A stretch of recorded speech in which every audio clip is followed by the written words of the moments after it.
എങ്ങനെയാണ് നല്ല വ്യക്തിബന്ധങ്ങൾ സൃഷ്ടിക്കേണ്ടത്? ഇത് നിങ്ങൾക്കുള്ള ഒരു ടാസ്ക് കൂടിയാണ് കേട്ടോ. ഇന്നത്തെ ഒരു ടാസ്ക് ആണിത്. നമുക്ക് എങ്ങനെ നല്ല വ്യക്തിബന്ധങ്ങൾ സൃഷ്ടിക്കാൻ കഴിയും? ഒരുപാട് സുഹൃത്തുക്കൾ നമുക്കുണ്ട് എന്ന് വിചാരിക്കാം. ഈ സുഹൃത്തുക്കളൊക്കെ നമ്മുടെ നന്മയ്ക്ക് വേണ്ടി പ്രവർത്തിക്കുന്നവരാണോ? അല്ലെങ്കിൽ അവരെപ്പോഴും സ്വന്തം കാര്യങ്ങൾ മാത്രം നോക്കി പ്രവർത്തിക്കുന്നവരാണോ എന്ന് സ്വയം നമ്മളോട് തന്നെ ചോദിക്കാം. എല്ലായ്പ്പോഴും നമ്മുടെ ചുറ്റും പോസിറ്റീവായ വ്യക്തികളെ കൊണ്ട് നിങ്ങൾ നിറയ്ക്കുക. അതായത് I am surrounded with positive people, happy people, helping people എന്നിങ്ങനെ അഫർമേഷനായിട്ട് നമുക്ക് പറയാവുന്നതാണ്. തീർച്ചയായും നമ്മളിലേക്ക് നല്ല ആത്മാർത്ഥതയുള്ള വ്യക്തികൾ വന്നു ചേരും. അല്ലെങ്കിൽ നമ്മുടെ ചുറ്റുമുള്ള ആളുകൾ നല്ല സ്നേഹവും ആത്മാർത്ഥതയും ഉള്ളവരായി മാറുന്നത് കാണാൻ കഴിയും. അതുകൊണ്ട് ഈ ഒരു അഫർമേഷൻ സ്ഥിരമായിട്ട് നിങ്ങൾ പറയാം.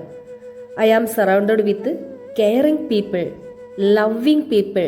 അങ്ങനെ എന്തൊക്കെ ക്വാളിറ്റീസ് ആണോ നിങ്ങൾ സുഹൃത്തുക്കളായിട്ട് ആഗ്രഹിക്കുന്ന, അല്ലെങ്കിൽ എന്ത് തരത്തിലുള്ള റിലേഷൻഷിപ്പും ആവട്ടെ നിങ്ങൾ ആഗ്രഹിക്കുന്ന ആളുകൾക്ക് വേണ്ടത്, അതിങ്ങനെ നിങ്ങൾ ആ ഒരു കാര്യത്തോട് ചേർത്ത് പറയുക. നിങ്ങളിലേക്ക് നല്ല ആളുകൾ വന്നു ചേരും. ഇത് നമ്മുടെ ബുക്കിൽ നമുക്കുള്ള നല്ല വ്യക്തിബന്ധങ്ങൾ ഏതൊക്കെയാണ് എന്ന് എഴുതുക. ഇപ്പൊ നിങ്ങൾക്ക് ഒന്നുമില്ലെങ്കിലും കുറച്ച് സുഹൃത്തുക്കൾ, അല്ലെങ്കിൽ നമ്മുടെ ഫാമിലി, ഫ്രണ്ട്സ്, അങ്ങനെ ആരെങ്കിലും ഒക്കെ കാണൂലേ? ഇന്നത്തെ ഒരു ടാസ്ക് ആയിട്ട് നിങ്ങൾ ഇതൊരു ടാസ്ക് ആയിട്ട് തന്നെ ചെയ്യാം. ഒരു 2-3 അല്ലെങ്കിൽ പോട്ടെ ഒരു 2 പേരുടെ പേര് നിങ്ങൾ എടുക്കുക. ചിലപ്പോൾ നിങ്ങളുടെ കസിൻസ് ആയിരിക്കും, ചിലപ്പോൾ നിങ്ങളുടെ അച്ഛനോ അമ്മയോ അല്ലെ വൈഫോ, നിങ്ങളുടെ ഏതൊരു ബന്ധത്തിലും നിങ്ങൾ ഇഷ്ടപ്പെടുന്ന ഒരാളുടെ 1-2 പേരുടെ പേര് നിങ്ങൾ ബുക്കിലേക്ക് എഴുതുക. എന്നിട്ട് അവരിൽ നിങ്ങൾ ഇഷ്ടപ്പെടുന്ന 3 കാര്യങ്ങൾ, 2-3 കാര്യങ്ങൾ നിങ്ങൾ എഴുതുക. അവരിൽ ഇഷ്ടപ്പെടുന്ന 2-3 കാര്യങ്ങൾ എഴുതുക.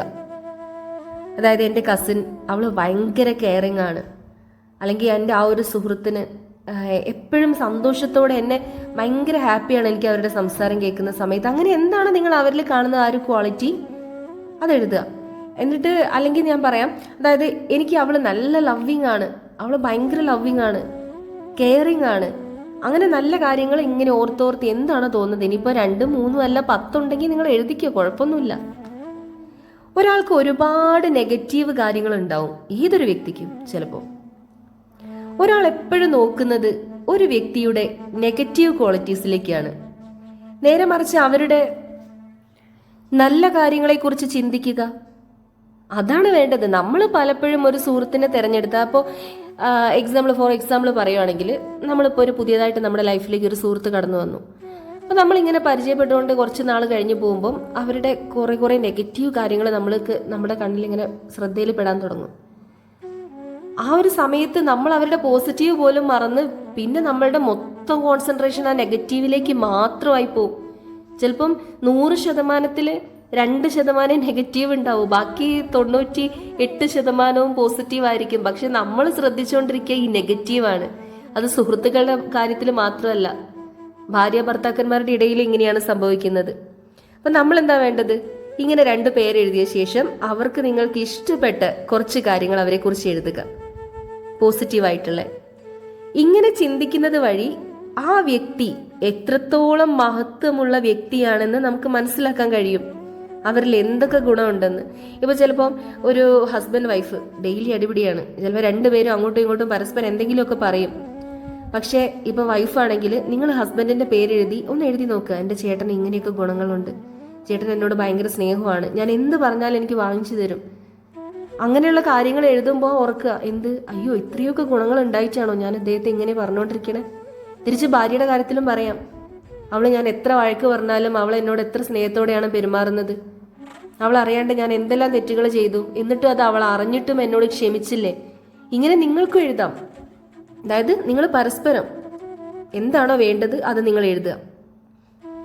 നമ്മൾ അങ്ങനെ എങ്ങനെ അവരെ നോക്കി കാണുന്നു എന്നതിനനുസരിച്ചായിരിക്കും, അതായത് ഒരു വ്യക്തിയെ നമ്മൾ എങ്ങനെ നോക്കിക്കാണുന്നു എന്നതിനനുസരിച്ചിരിക്കും. അതായത് നമ്മൾ എപ്പോഴും അവരുടെ നെഗറ്റിവിറ്റിയിലേക്കാണ് നോക്കുന്നതെങ്കിൽ നമുക്ക് എല്ലായ്പ്പോഴും അതിൽ കുറവുകൾ മാത്രമേ കാണാൻ കഴിയൂ. അതിനു പകരം നമ്മളിപ്പോൾ ചെയ്യാൻ പോകുന്നത് അവരുടെ പോസിറ്റീവ് കാര്യങ്ങളിലേക്ക് കോൺസെൻട്രേറ്റ് ചെയ്യാനാണ്. അത് നമ്മൾ തിരഞ്ഞ് കണ്ടുപിടിക്കാൻ പോവാണ്. ഇനിയിപ്പോൾ കുറച്ച് കാര്യങ്ങൾ മാത്രമേ അവർക്ക് പോസിറ്റീവ് ഉള്ളൂ എന്ന് വെച്ച് കഴിഞ്ഞാൽ അത് നിങ്ങൾ കണ്ടുപിടിച്ച് എഴുതുക.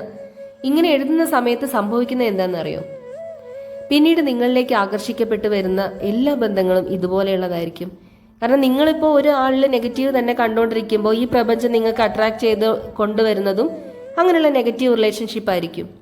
പക്ഷെ നിങ്ങൾ പോസിറ്റീവ് നിങ്ങളുടെ കൂടെയുള്ള ആളുകളിൽ നിങ്ങൾ കണ്ടെത്താൻ ശ്രമിക്കുകയാണെങ്കിൽ ഈ യൂണിവേഴ്സ് നിങ്ങളിലേക്ക് അട്രാക്ട് ചെയ്ത് വരുന്നതും അങ്ങനെയുള്ള പോസിറ്റീവായുള്ള റിലേഷൻഷിപ്പ് ആയിരിക്കും. അതുകൊണ്ട് തീർച്ചയായിട്ടും യാതൊരു മടിയില്ലാതെ ഇന്ന് തന്നെ ഈ പ്രാക്ടീസ് നിങ്ങൾ ചെയ്യുക.